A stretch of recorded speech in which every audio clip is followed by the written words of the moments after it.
Crime Salad listeners. Welcome back to another episode of Crime Salad. I'm Ashley. And I'm Ricky.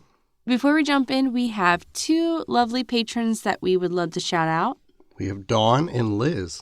Thank you guys so much for your support. We really appreciate it. Also, I'm not trying to talk sexy. I just have a cold. Is that what you think you sound like? I don't know. Maybe like a jazz radio, like deep voice. Like you've been smoking a bunch of cigarettes? Yeah, like just chewing on cigars all day. Don't give me your cold. I think you gave me your cold. No, you gave me your cold. Maybe I did, but I'm over mine. That's because I take my vitamins. I take my vitamins, Ritual. All right, well, let's jump into this week's episode. Let's do it.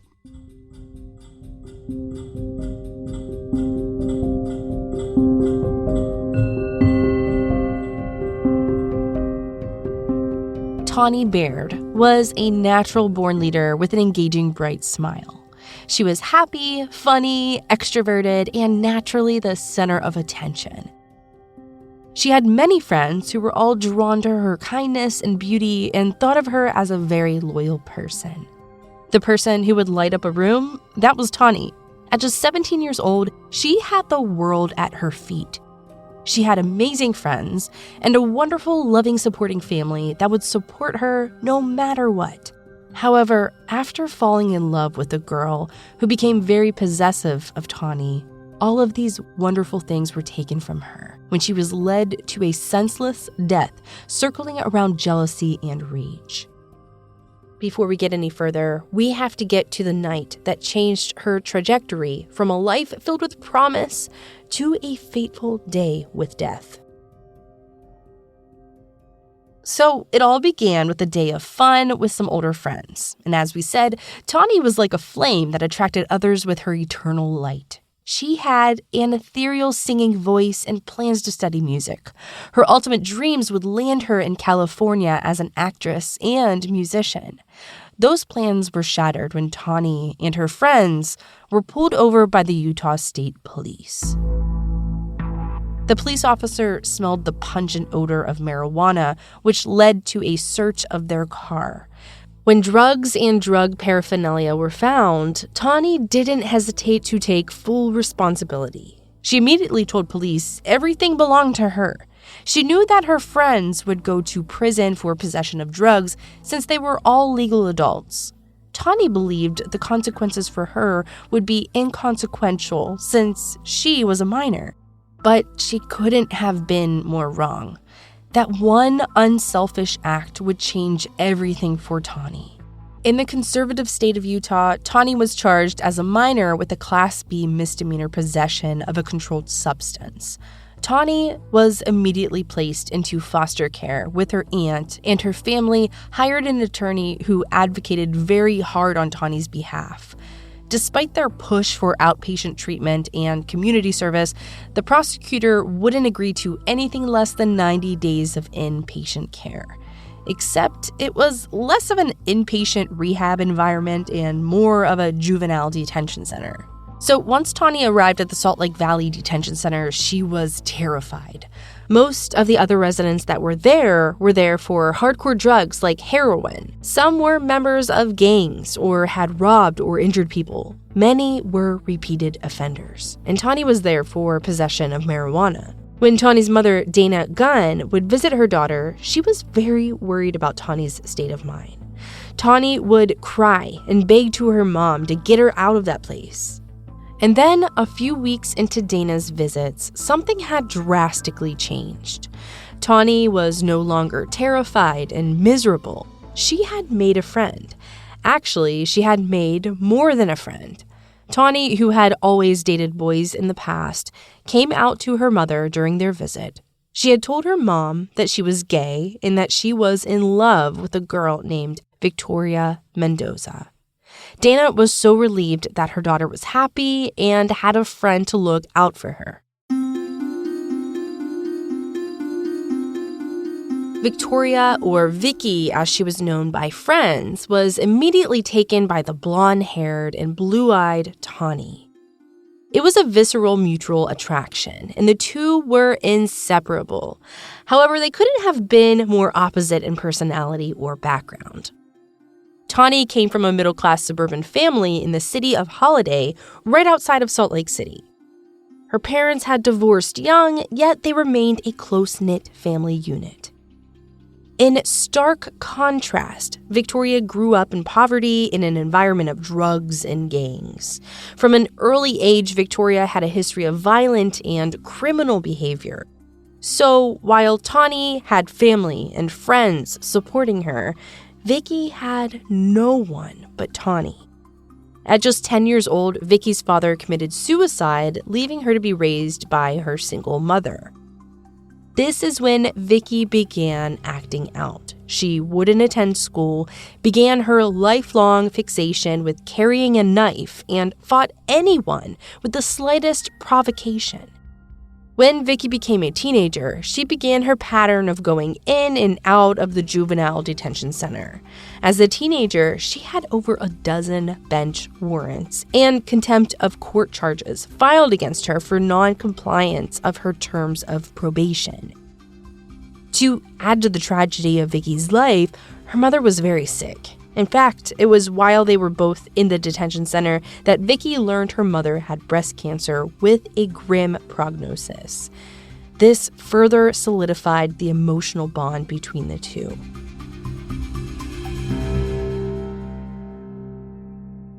So it was now August of 2010, and Tawny was finally released and on her way back to her family. But before she left the detention center, the two had an emotional parting where they each exchanged letters. In Tawny's letter, she told Vicky not to worry while they were apart. She promised that she would be there for her when she got out of the facility a few months later. She told Vicky she had never loved like that before and she had nothing to worry about. Then she described all of the things that she loved about Vicky, from her wild long hair to the way that she kissed her and the feel of her touch. It was a sentimental letter filled with flowery language and reassurances of a lifetime together. Vicky's letter couldn't have been more different. Her letter was short and ominous. She told Tawny she loved her and she better not cheat on her or get with anyone else or she would have to kill her. Once Vicky was released, Tawny was true to her word. Tawny's dad, Casey Baird, came with her that day to pick Vicky up from the detention center. He immediately thought that they were an odd pairing and worried for his daughter. Upon presentation, Vicky was small in stature, however, she had a rough exterior. She was also covered in tattoos, including some on her neck. Neck tattoos weren't something you saw every day in 2010, and especially not in Utah. Casey did, however, notice their very close bond. There was no denying the two were inseparable and couldn't get enough of each other. The two also had shared interest in creating music. Vicky liked to write lyrics, and Tawny loved to be the center of attention and sing them. She also liked to dress them both up in outrageous outfits and post them immediately to social media. In fact, from their social media alone, you could tell that they were madly in love and infatuated with each other. You also might think that they were effortlessly happy, but there was a darker side to their relationship that wasn't depicted in their social media feed. With Tawny's natural and stunning beauty, she became an obsession for Vicky. Vicky had already been repeatedly incarcerated for antisocial behavior, according to her criminal record. The signs of an antisocial personality disorder include showing no regard for right or wrong and ignoring the feelings of others. People who suffer from this mental disorder tend to manipulate others, show callous indifference, and show no guilt or remorse for their behavior. Their apologies are usually hollow and superficial and only made to gain back power or control over someone or a situation. Some people who suffer from this condition have been known to violate the law, exhibit criminal behavior, and can behave violently and impulsively. Due to their behavior, they usually can't complete goals relating to family, work, or school. And in addition to notes in her juvenile detention file about her antisocial behavior, people around Vicky agreed her past behavior was consistent with this type of sociopathy. Whether true or not, her actions certainly matched the definition. She was prone to violence and rage, which was often steeped in fear and jealousy. Despite Tawny's loyalty and devotion, Vicky would often accuse Tawny of cheating on her. She demanded they share a Facebook account and would constantly check Tawny's phone and social media for evidence of betrayal. Vicky's biggest fear was that Tawny, who had never dated a woman before, would go back to dating men. Any friendly encounter or exchange of eye contact would be enough to set Vicky off into a binding rage. At first, Vicky used yelling and screaming to control Tawny's social circle.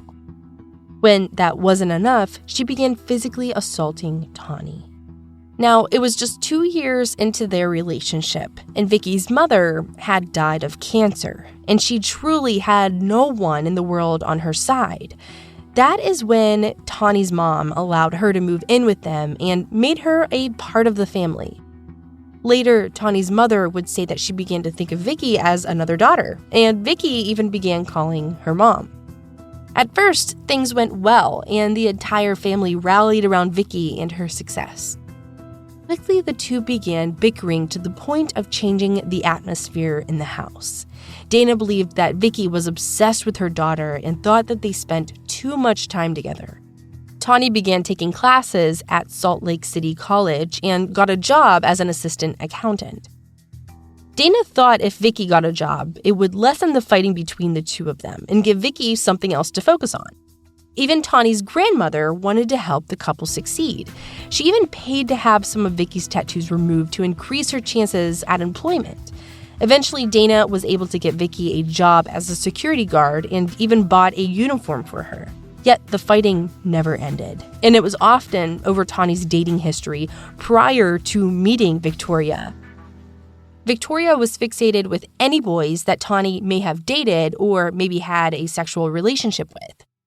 She consistently accused Tawny of cheating on her.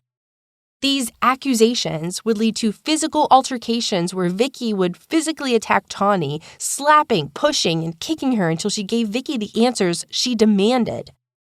Despite living in the Gunn household, they were able to keep this violence hidden from Tawny's family. Tawny's family never suspected their fights had escalated into physical violence.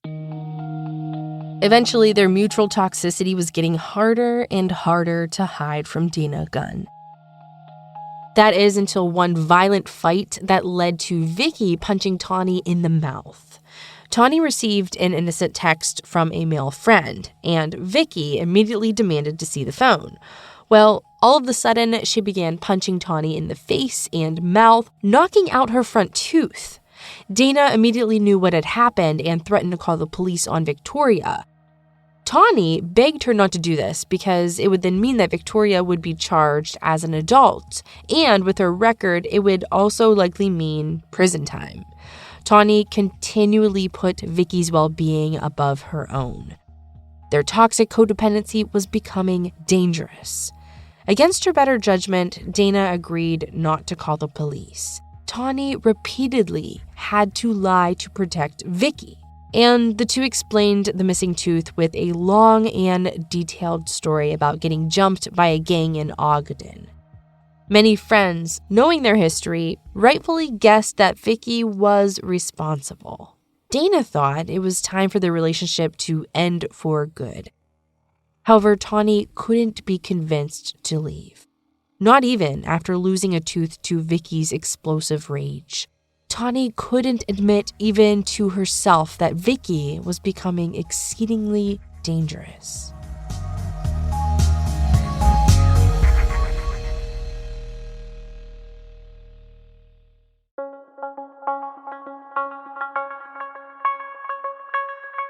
Partners who repeatedly accuse the other of cheating without evidence or cause often do it to make the other person more controllable. By constantly accusing a partner, the other person has to be on the defensive, needing to disprove something that isn't happening. They might do this by allowing themselves to be tracked via a phone app or sharing social media accounts, handing over passwords, and always explaining where they've been and what they have spent. Others may self-isolate and therefore isolate themselves with their abuser to avoid any accusations. Another reason a partner might accuse the other of cheating is called guilt transference. It's when the accusing party is the one who is constantly cheating, and by being the accuser, you deflect the same type of scrutiny. It's also a tactic that is often employed by sociopaths. Now, we don't have a diagnosis for Vicky, other than according to her juvie record, she exhibited repeated antisocial behavior. However, those exhibiting some of the traits of a sociopath usually have very little regard for the other person's emotions, rights, or experiences. They think nothing of lying and cheating themselves. So it was no surprise when Vicky cheated on Tawny with one of her close friends. She shoved it in her face as a repercussion for Tawny's phantom cheating. Only this time, Vicky miscalculated. She wasn't counting on Tawny having enough self-esteem to end things between them. Once the relationship did end, Tawny's family and friends were very relieved. They knew the relationship wasn't healthy and were glad to see signs of the old, bright, and bubbly Tawny back.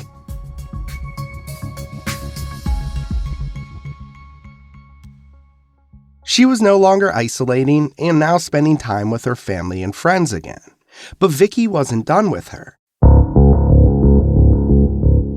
She repeatedly contacted Tawny, but couldn't get her to respond. To get Tawny's attention, she posted a public apology on YouTube entitled, "I'm sorry, Tawny Baird." First I want to say is I'm sorry for hurting you and cheating on you with your best friend. And your best friend is a slut, and I don't like her. She's gross, and I can give a fuck less. Alright, so this video is like an apology to you, and the girl I'm talking about is Tawny, and I'm trying to get her back to be with me so I can keep her again and for her to give me another chance, because I'm in love with her and I love her and I want her back, and I'll do anything I have to do to show her that I can be a better girlfriend. It's very telling in that clip that Vicky says she wants to get Tawny back and keep her, as if she were a possession. She also belittles the other person and calls her a slut, as if her actions happened in a vacuum. As if Vicky bore no responsibility for the cheating. She just continued to treat Tawny like a shiny object that had value only by owning her. As the video continued, she made her desire for ownership clear. I don't want to lose you at all. Like, I really, really, really do love you, and I'm really sorry for everything I did. And I'm just wanting to have you back in my arms again and treat you better than I ever treated any other girl before. Sure, in the hell, don't give a fuck what anyone says about this video. You guys can fuck off and go suck a dick. Because I want to be with somebody, and I'm going to do everything in my power to get her back. Instead of letting her walk free and letting her go to somebody else. That's not what I want. I want her with me, so I'm going to do whatever I have to do in my power. But until then, I'm not single. I'm waiting for somebody, actually. But, see, you made me this letter, and you made me this one.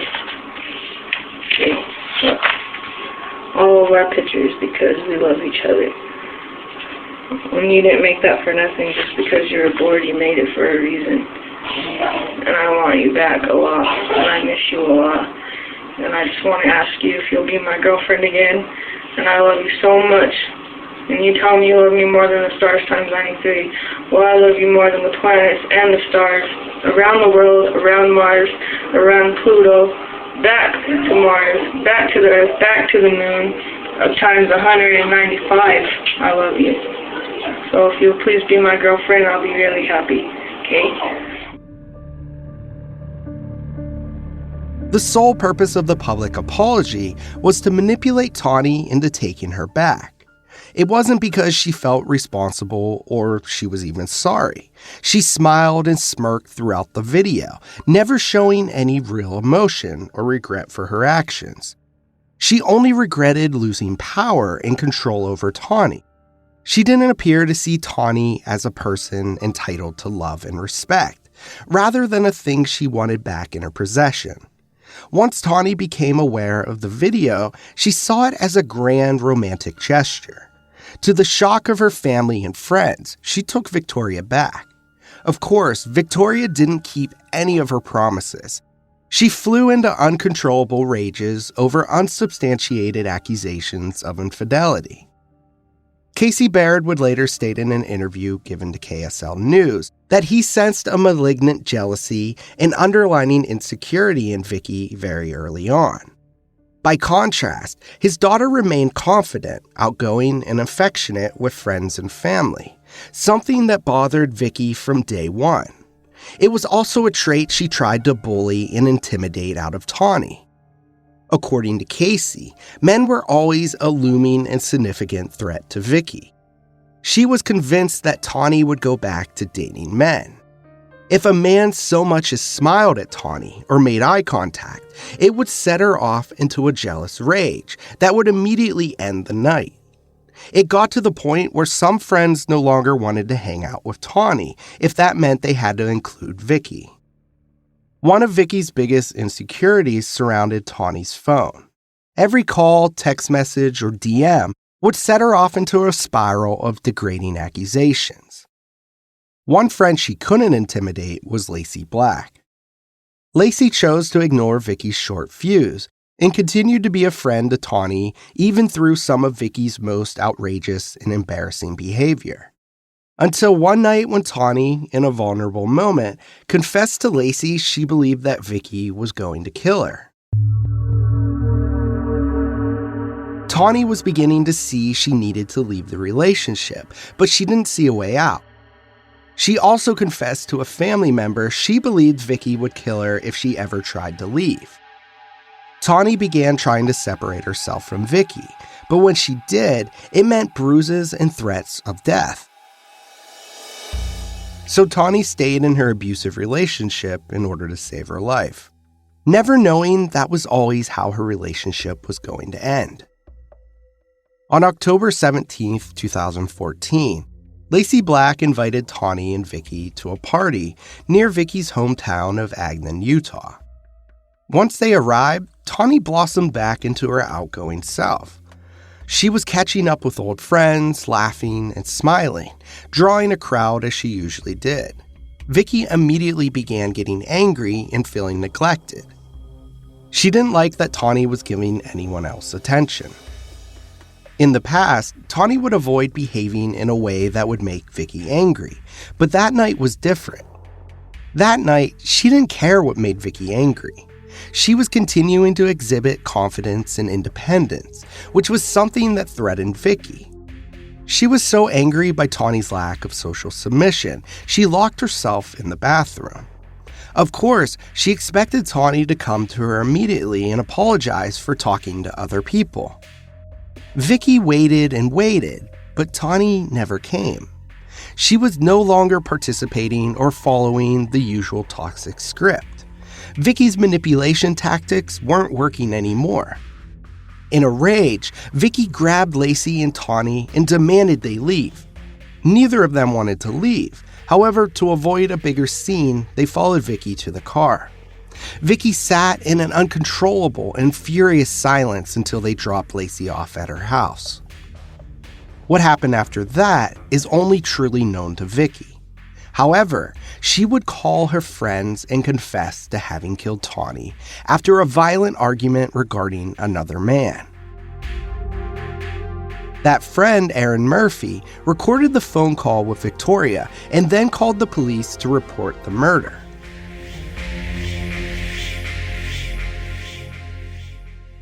During the call, Vicky told him, quote, "She's dead, yes. I actually killed someone. She was stressing me the fuck out. You don't understand, I went crazy, but I didn't mean to do it, you know?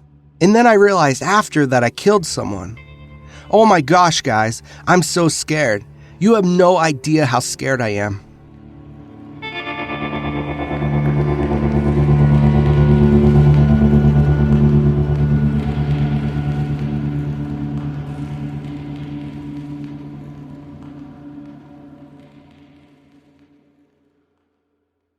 It's interesting to note she called Tawny someone rather than using her own name. Throughout the phone call, she was only worried about herself and what might happen to her future. She was never concerned about ending Tawny's future. Later, she told them she was going to jail for a long time and to tell people not to hate her. She told them again she was drunk and high and that she had to do it and didn't realize she was dead until she stopped moving. At one point in the call, she told them she thought that Tawny might still be alive. But when they suggested calling 911, she changed her mind and said that Tawny was definitely dead. After Victoria talked to her friends, she called her sister Cynthia Spencer. She had pulled into a church parking lot where they attended as children in Ogden. Cynthia knew exactly where they were.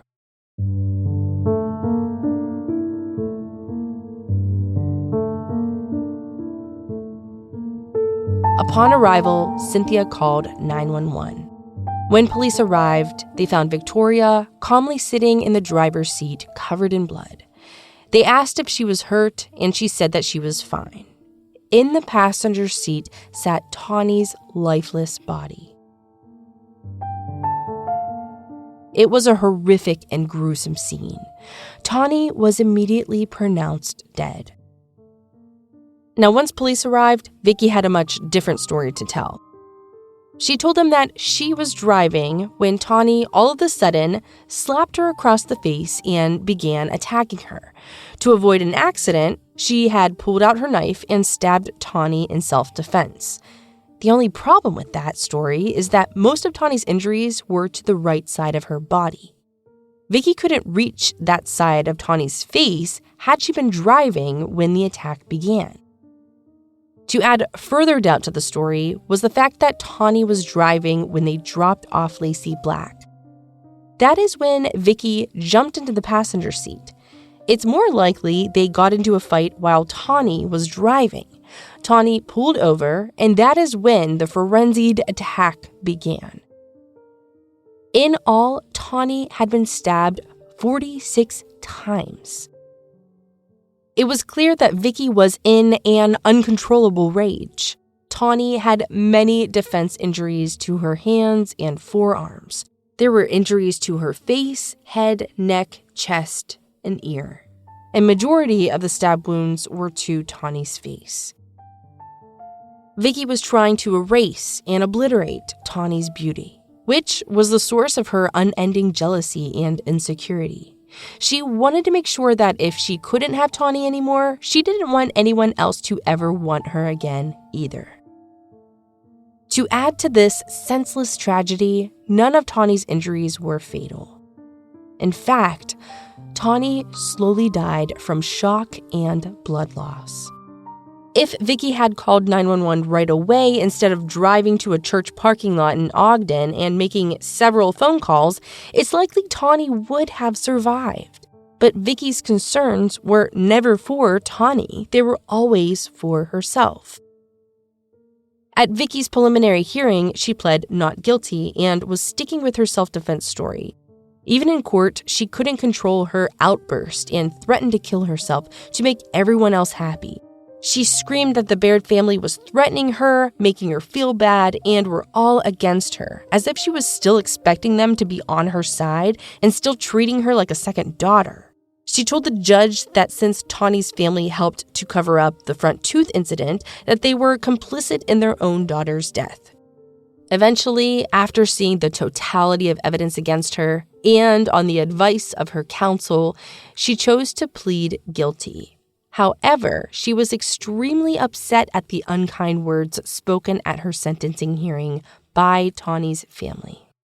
My daughter Tawny had her whole life ahead of her. Tawny was a beautiful girl with lots of wonderful aura. When she walked into a room, you could feel the love and see the wonderful personality in Tawny. Tawny had a lot of dreams, like being an actress, being in the music industry, among a lot of others. Me as well. I understand that they're hurt and I'm hurt as well. I have no excuse for what I've done, That's the main reason why I played guilty. I did knock out her tooth, but her family also covered it to Casey, but I really have nothing to say. I'm the wrong, I'm the monster here, so. All right. Just note this for the record, this is a case that is not a life without parole case. It's up to the board when she gets out. A lot of things that could have been said, but the reality is no matter what happened, Ms. Mendoza took somebody's life and she's pled guilty to that, so we're prepared for formal sentencing now.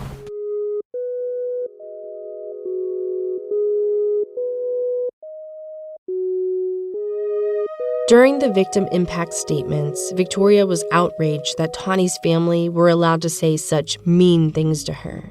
She found the entire ordeal to be unfair. Tawny's father, Casey Baird, was the most vocal. He said he didn't want her to get the death penalty because he wanted her to have the rest of her life to think about what she had done to his daughter. Every day, he wears a necklace around his neck with Tawny's ashes and told the court that's all he has left of his only child. He said his whole life has been crashed down around him, and he wakes up every morning with anger. Tawny's aunt, Holly Hansen, asked the judge not to show any mercy or leniency to Vicky. She stated, quote, "I have listened to my brother cry the most painful cry. That is something Vicky should have to hear. The pain is so deep, Your Honor. Please don't let her out. Jealousy is the devil. It will kill. It's Vicky's fault. She stabbed and killed her. Why should she get one free day to be with the trees in the sky when Tawny cannot?" And with that, Judge Bean expressed his regrets that the law only allowed him to sentence Victoria to 16 years to life. He stated if he could have given her more, he would have. However, he did set her first parole hearing at 24 years out on October 1st, 2039. And for the family, they thought that this would be the last time that they would ever hear from Victoria Mendoza, but they were unfortunately wrong. Just 6 years later, Victoria became a viral TikTok star. In 2020, due to COVID protocols, the Utah State Prison suspended all visitors. However, they were allowed to have the prison version of FaceTime visits. They switched inmate visits with family and friends to the video link to allow visitations to continue. One of Victoria's friends recorded those visits and started a TikTok page for the convicted murderer, where she could share her dreams, music, and messages with fans. Yes, she had fans who were supporting her and thought her sentence was too harsh. When Casey Baird found out about the account, he was livid. He told the press, quote, "I don't have a video phone to contact my daughter. Why should she have one in prison? There is no remorse at all. She just thinks that she's an internet sensation superstar," end quote. Once the Department of Corrections found out about the account, they immediately had the offensive account and all recordings removed from TikTok and YouTube. If you or someone you know is experiencing domestic partner violence, there are resources available by calling the National Domestic Violence Hotline at 1-800-799-SAFE. That's 7233. The hotline is available 24 hours a day, 7 days a week. If you are looking for resources on how to help someone you suspect is experiencing intimate partner violence, you can find those resources at RAINN.org. That's spelled RAINN.org. Thank you all so much for listening to this week's episode. We will see you next week.